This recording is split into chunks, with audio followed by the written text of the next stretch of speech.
Hello everyone, নীল পাখি cooking ওয়ার্ল্ডের নতুন একটি ভিডিওতে আপনাদের অনেক অনেক ওয়েলকাম জানাই। তো আজ আমি খুবই অল্প সময়ে ঘরে থাকা সাধারণ কিছু উপকরণ দিয়ে আর কোনো রকম ঝামেলা ছাড়াই টিফিন রেসিপি শেয়ার করছি। আশা করছি আপনাদের খুবই ভালো লাগবে। তো চলুন রেসিপিটি শুরু করা যাক। তো রেসিপির শুরুতেই আমি একটি পাত্রের উপরে বড় একটি চালনি নিয়েছি, তাতে দিয়ে দিলাম মেজারিং কাপের 1 কাপ আটা। ভালো করে চালনি দিয়ে চেলে নিচ্ছি যাতে ব্যাটার খুব ভালো স্মুথ হয়, এতে কিন্তু রুটিটাও খুব ভালো হবে। তো এর মধ্যে আমি দিয়ে দিলাম স্বাদ মতো নুন আর পরিমাণ মতো জল। এবার আমি অল্প অল্প জল দিয়ে একটি ব্যাটার তৈরি করব। একবারে অনেকটা জল দেব না, তাহলে কিন্তু ব্যাটার পাতলা হয়ে যেতে পারে। এখানে আজ আমি রুটি তৈরি করব কোনো রকম বেলার ঝামেলা ছাড়াই। আমাদের মধ্যে অনেকেই আছে যারা ভালো রুটি বেলতে পারে না, তাদের জন্য কিন্তু এই টিফিন রেসিপি খুবই হেল্পফুল। তো দেখুন, আমি ব্যাটার তৈরি করে এখানে একটি ফ্রাইং প্যান বসিয়ে নিয়েছি। এবার একটি টিস্যু পেপারে 1-2 ফোঁটা আমি সাদা তেল দিয়ে প্যানটিকে মুছে নিলাম। এবার ব্যাটার দিয়ে দেখুন এভাবে ঘুরিয়ে ঘুরিয়ে রুটির মতো গোল করে নিলাম। তো এভাবে আলতো করে ঘুরিয়ে দিলেই কিন্তু রুটি ঠিকঠাকভাবে তৈরি হয়ে যাবে। যখন উপরটা বেশ ভালোভাবে সিদ্ধ হয়ে যাবে তখন রুটিটাকে উল্টে দিতে হবে।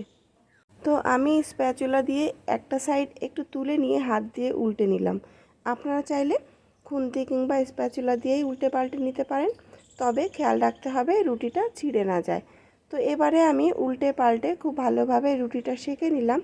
তো দেখুন, রুটিটা খুব ভালোভাবে আমি সেঁকে নিয়েছি।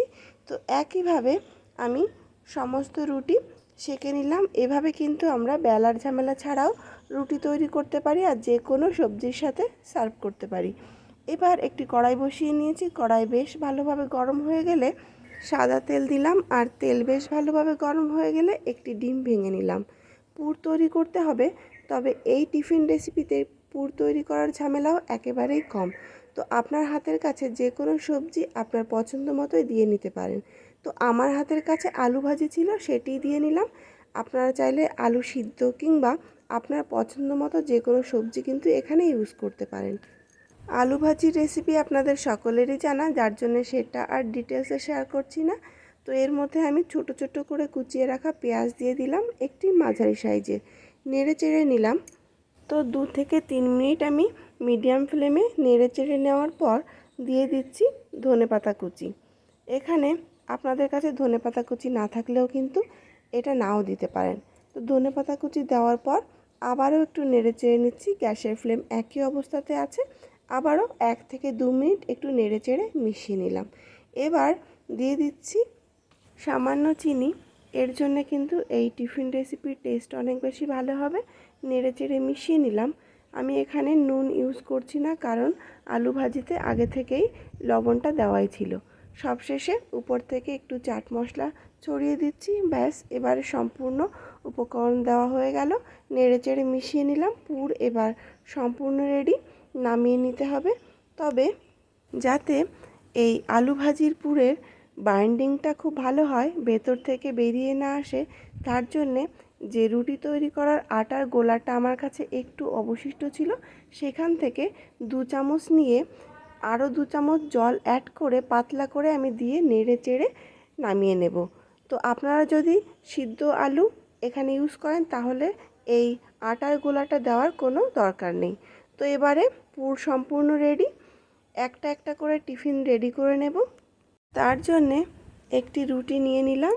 রুটির মিডিলে আমি পুর দিয়ে দিচ্ছি, চামচের সাহায্যে দিয়ে দিচ্ছি। আপনারা হাত দিয়েও দিতে পারেন, তবে একটু চেপে চেপে দিতে হবে যাতে বেরিয়ে না যায়। তো পুর দেওয়া হয়ে গেল। উপর থেকে একটু টমেটো কেচাপ দিয়ে দিলাম। এর জন্যে কিন্তু বাচ্চারা ভীষণ পছন্দ করবে। এবার রাইট সাইড থেকে ফোল্ড করলাম, আবার লেফট সাইড থেকে ফোল্ড করে দিলাম। ব্যাস, রেডি হয়ে গেল। খুব সহজ এই টিফিন রেসিপি। আপনারা চাইলে রুটির এক সাইডে পুর দিয়ে একটা ফোল্ড করে হাফ মুন শেপের এই টিফিন রেসিপি রেডি করতে পারেন। তো আমি একইভাবে দেখুন আরেকটি দেখিয়ে দিচ্ছি। ভীষণই সহজ। আমরা পাটিসাপটা যেভাবে তৈরি করি ঠিক একইভাবে আমি সবকটি টিফিন রেডি করে নিলাম। দেখুন, দেখতে কিন্তু দারুণ লাগছে। বাচ্চারা দেখলে কিন্তু একেবারে হামলে পড়বে।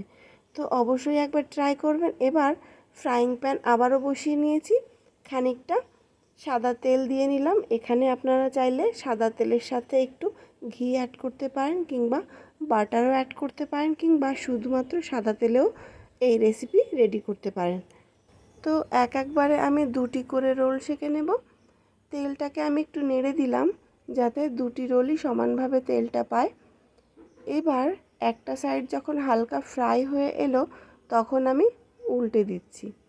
তো দেখুন খুব একটা লালচে ভাব এখনও আসেনি, তবে লালচে ব্রাউন করে আমি ভেজে নেব।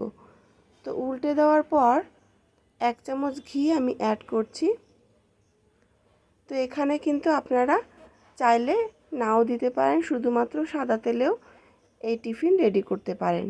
তো ঘি দেওয়ার পর আমি উল্টে পাল্টে বেশ গোল্ডেন ব্রাউন করে ভেজে তুলে নিলাম। একইভাবে সব কটি টিফিনই রেডি করে নেব। তো এভাবে 8 থেকে 10 মিনিটের মধ্যে মোটামুটি কিন্তু আমরা এই টিফিন রেডি করতে পারি। তো বাড়িতে অবশ্যই একবার ট্রাই করবেন আর আমাকে জানাবেন রেসিপিটি আপনাদের কেমন লাগলো। যদি ভালো লেগে থাকে আর পরবর্তী ভিডিও যদি দেখার ইচ্ছে থাকে তাহলে চ্যানেলটিকে সাবস্ক্রাইব করে রাখতে পারেন। তবে আজকের মতো এই পর্যন্তই। ফিরে আসবো আবারও নতুন কোনো রেসিপি নিয়ে। ততক্ষণ ভালো থাকবেন, সুস্থ থাকবেন, সাবধানে থাকবেন।